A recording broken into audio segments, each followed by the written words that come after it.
still pretty cash. Still pretty cash? Yeah, cash. Yeah. Pretty. Thanks. So you're happy I put my lip gloss? Yeah, lip gloss is what makes you pretty. You're just pretty. Go ahead. Go ahead.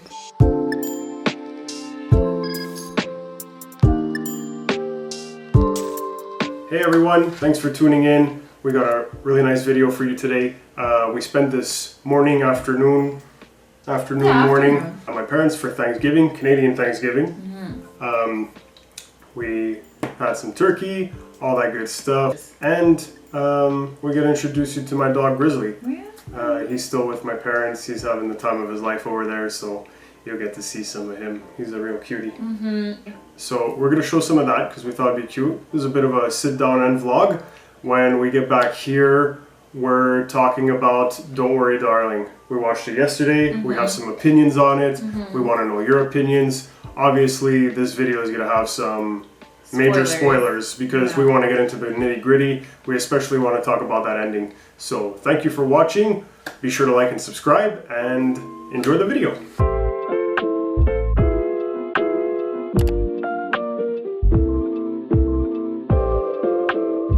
Soundstripe.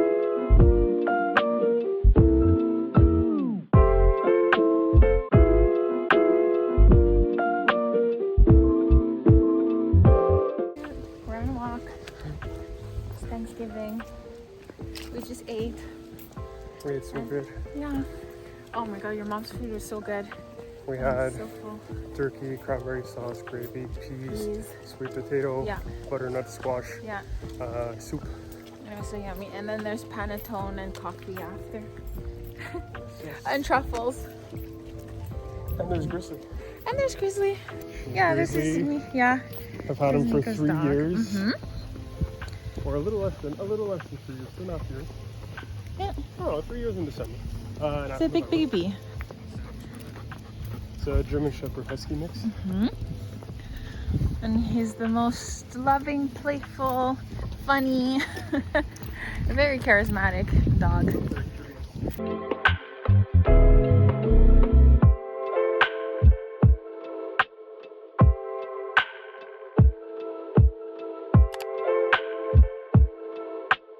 Soundstripe.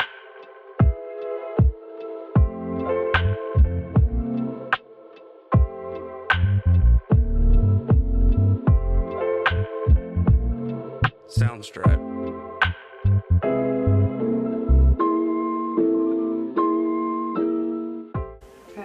And we're back!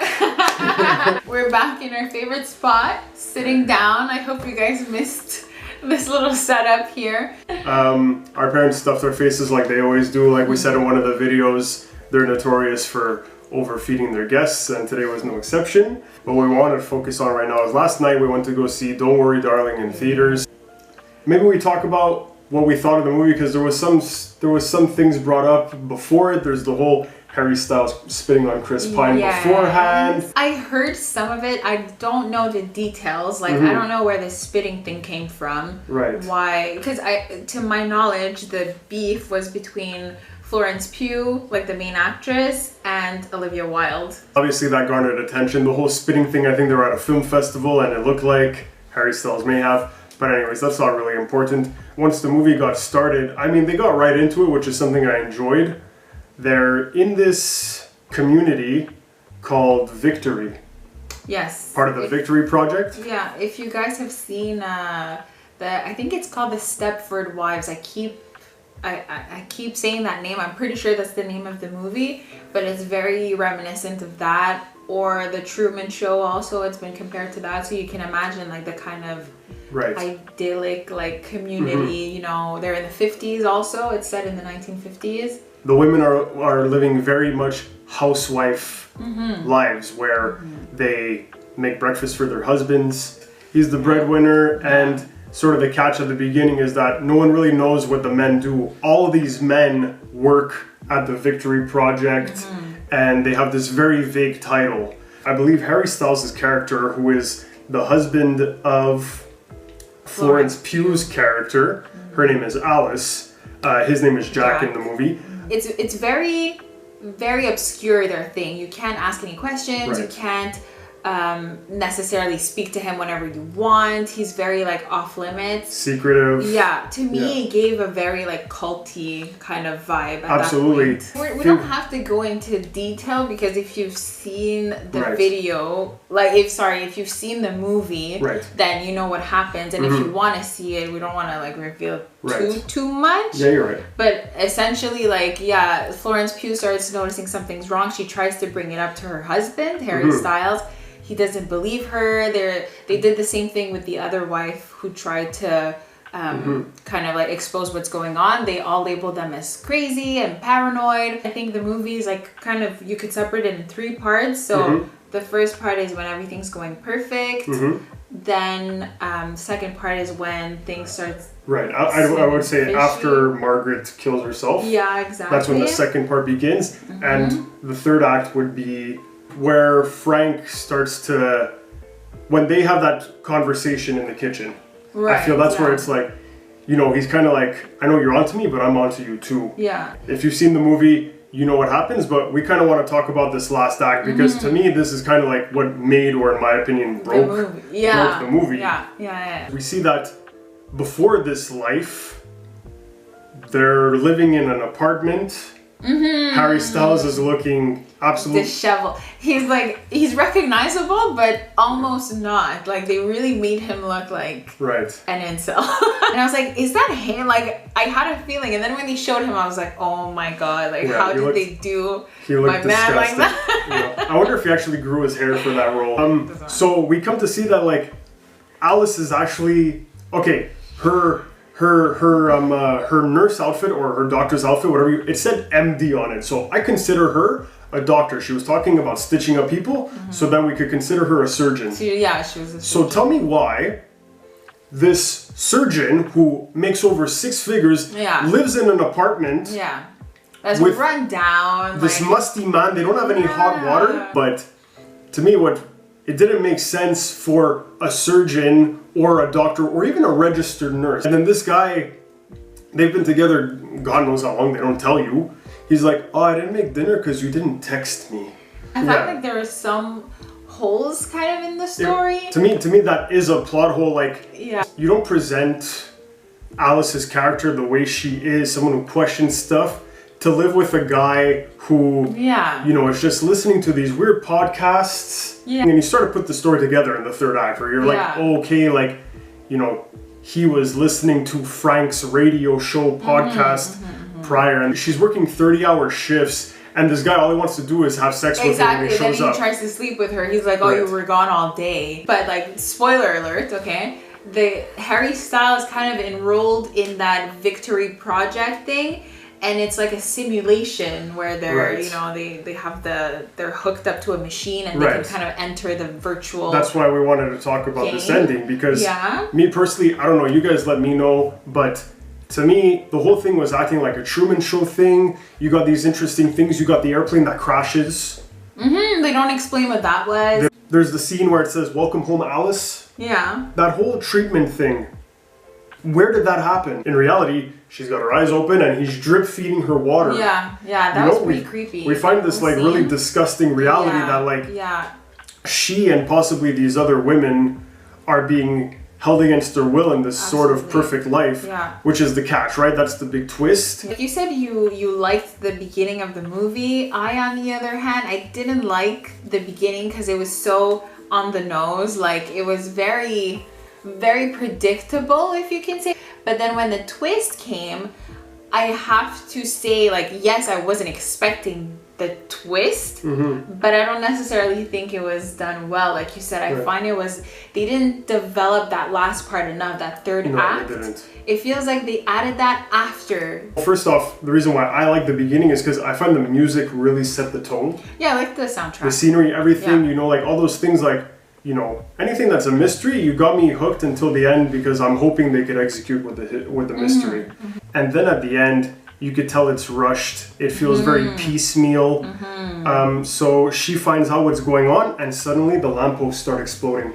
Yeah, there's so many things that go unexplained, like the tremors. If the lampposts are breaking when Alice realizes it. Why aren't they breaking when Margaret realizes something's wrong? One of my favorite movies is The Truman Show. And I thought it was in the real world like The Truman Show was. I was hoping it was a real world thing. And they were actually doing something really heinous at the Victory Company. Yeah, like making weapons, because they even hinted at that in the movie. Yeah, that's it. Something really cool, but instead, it's just all these jerk losers who just want to live this fantasy life where their wife is subjugated to some weird fantasy that they think they would enjoy. Yeah. And we see Olivia Wilde's character does, and that's fine, but even that feels misplaced because she's like, I did this because I got my kids. And also, they said the men die in the simulation, they die in real life. Is that the same thing for the women? Because Margaret killed herself. Right, and I think that's where the appeal is for the men, is that, like, you know, you work hard and everything, and then you want to go home to a wife. When they're going to the headquarters, they're going out into the real world and working to afford the thing. Frank's character, Chris Pine's character, the guy who made the program, is inspired by Jordan Peterson, and you see he's someone who's vocal about how society has changed for the worse for men, so on and so forth. If you have your opinions of him, whether they're favorable or unfavorable, that's fine. Personally, to really keep it vague for the sake of the video, maybe if you guys want, I can talk about it in the future, but I don't like him. It's kind of a critique on incels. For those who don't know, it's people who are involuntarily celibate, meaning, you know, very vaguely, they can't get no. And, you know, while I understand, you know, it's going to show how men will go at such great lengths to get what they want, which is fine, you could show that, but the story missed the mark in terms of execution. Because they spent more time on the first part, which was like, the world building, creating the world, as opposed to that last part, which was actually the social critique. Right. Another thing that doesn't make sense is Chris Pine's wife at the end, she kills him, and she's like, oh, it's my turn now. That was so rushed. My turn for what? The last scene we saw her in, she was defending her husband and Tooth and nail. Yeah, exactly. And the next thing you know, she kills him, as if she's been waiting to do it all along. But we never saw any of those intentions. But the last scene is her like, my turn, twist knife, he goes, shows some blood, and you never see him again? What is that? It was unsatisfying. He deserved worse. If I didn't hear that Olivia Wilde had mentioned the Jordan Peterson thing, I would have been like, what is this? What is this? Because I didn't know. That's what, when you explained it, when you told me it was based off of Jordan Peterson. Well, that's what she said, you know? Like, especially with the controversy around the movie, it kind of took away from the content, like the actual substance. So you don't know, well, for me personally, I didn't know what the movie was about, or like what to expect from it, or what the actual reviews were. Did people like it? So I kind of went in with a blind eye, and I have to say I was disappointed. I gave it a 6.5 on 10. Right. You get this really great world building that just in the third act really falls off. It gets rushed. It doesn't make sense. The characters are acting in ways that don't make sense. I gave it last night a 7.5 on 10 because you should see it and see it for yourself and see how you feel, because it is new. It is, we could say, fresh. What do you mean? Like it's more recent, the concept, contemporary. It's contemporary. I think a good reason to go see it is because everybody's sexy in it. Like it's a whole cast. She would have totally been down to be in the simulation. I told her, and she'd be like, "Put me in, boss. Eyes open." If you're gonna make a mystery, the result of the mystery has to be the best part. We've watched other movies too, where you're at the end and you're like, that's it. Yeah. That's how I felt at the end of this movie. Yeah. Meanwhile, Anne would have totally, like I said, what is that? Sexy? Would you have put me in? No, I wouldn't have put you in. I kind of agree with what Harry said. I'm gonna go work my ass off so you could wash a window? No, but you're in this garbage life with me. No, that's the wrong answer. What? You should have been like, yes, babe, I'll put you in, so you could just be pretty and. You said it yourself. What happens when you wake up? No. I wouldn't want to be in nothing, especially because seeing how she was in real life with her eyes like spread open by the machine, it was very eerie. Yeah. I know things happened. They lost Shia LaBeouf as an actor and this and that. I don't know how you present this as a final product. But you know what? It's ironic now that you bring up Shia LaBeouf because he was supposed to play Harry Styles' character. Right. You know his history, right? He's in so many lawsuits. I personally don't know, but like, you know, That's why Florence Pugh didn't make want sure him this on is set. true. Because If the it's not, we're lawsuits gonna were. No, he is. Who was his ex-girlfriend? FKA Twigs, I think. These are allegations, though. Allegedly. Stop. So to summarize, well, on my part, I would say I do recommend that you guys go see the movie.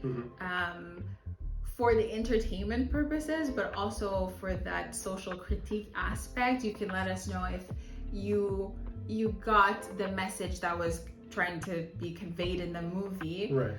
or what you thought about it, like Right. what, And what are your thoughts what we believe might be incorrect, you know, like we both went into it sort of blind. We get a lot of content, we get a lot of comments in these sit-down videos, which is why we're back with a new one. We think it's gonna be a lot of fun, you know. We hope you guys like the prank. If you hadn't seen it, go take a look. We even got our vlogs. This one has a bit of a little vlog where you get to meet my dog. Yeah, exactly. We wish you a wonderful beginning of the week. And as always, thank you for watching. And let us know what you guys want to see, please. Yes. We already asked in our poll, but we want to get like just a confirmation. If you guys like the movie review, let us know. If you thought we were all over the place. Well, this is how we are. Like when we watch a movie, we do like talk about it like this in depth. So we wanted to film it and share it with you guys.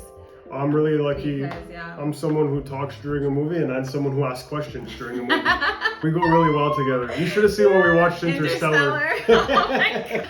All right, guys. Okay. Thanks a lot. Take care. We'll see you soon. Bye.